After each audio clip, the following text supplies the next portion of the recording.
हरदा न्यायालय ने एक महत्वपूर्ण फैसला सुनाया है, जिसमें शहर की प्रतिष्ठित दुकान झंकार रेडियो द्वारा ग्राहक से दुगनी रकम वसूलने का दावा खारिज हो गया।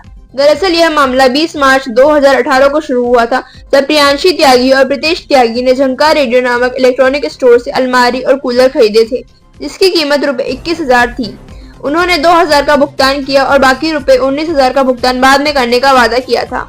बीच में कुछ मजबूरी आ गई और प्रियेश ने 3 साल एक भुगतान नहीं किया। इस पर नाराज दुकानदार ने न्यायालय में 19,000 और 24% प्रतिवर्ष की दर से ब्याज कुल ₹32,000 की वसूली के लिए दावा प्रस्तुत किया था।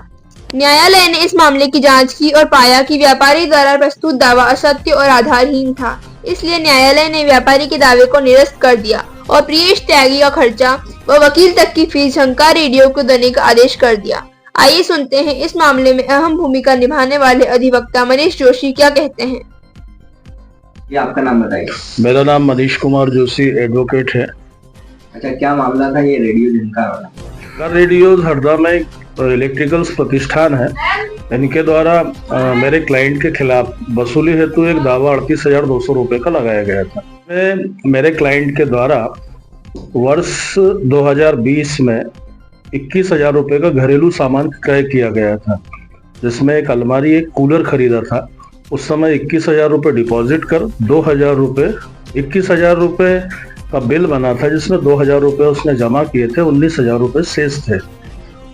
झंकार रेडियोस के द्वारा 2022 में 19,000 रुपये के एवज में 38,200 रुपये की वसूली हेतु मेरे क्लाइंट के विरुद्ध एक केस दायर किया गया था, जिसमें आज दिनांक को माननीय द्वितीय व्यवहार न्यायाधीश महोदय के द्वारा उनके द्वारा प्रस्तुत किया गया परिवाद को असत्य मानते हुए खारिज कर दिया गया।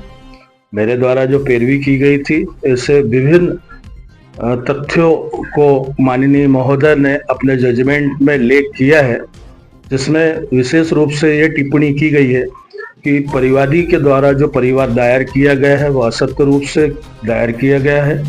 परिवादी उत्तरवादी का वाद व्यय वहन भी करेगा, इस आशय का आदेश माननीय द्वितीय व्यवहार न्यायाधीश के द्वारा दिया गया। अच्छा, इसमें जो आपकी फीस है वो भी क्या झंकार रेडियो ही देगा?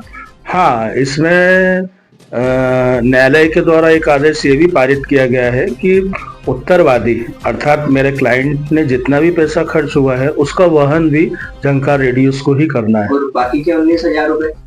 बाकी 19,000 रुपये उसे नहीं देना है। मेरा जो क्लाइंट है उसको 1 रुपये भी अब झंकार रेडियोस को नहीं देना है। और हरदा के इतिहास में ऐसा फैसला पहली बार हुआ है? हरदा के इतिहास में मैं अपने शब्दों में तो नहीं कह सकता हूँ, लेकिन किंतु ये बात सही है कि civil suit, B class suit जो होते हैं वह अधिकांशतः मामलों में राजीनामा हो जाता है। कई जो उपभोक्ता होते हैं वह फाइट नहीं कर पाते हैं, राजीनामा करके अपने केस को स्वतः समाप्त करा लेते हैं। कितने वर्ष चला ये केस? ये 2 वर्ष तक ये केस चला था। Okay, thank you.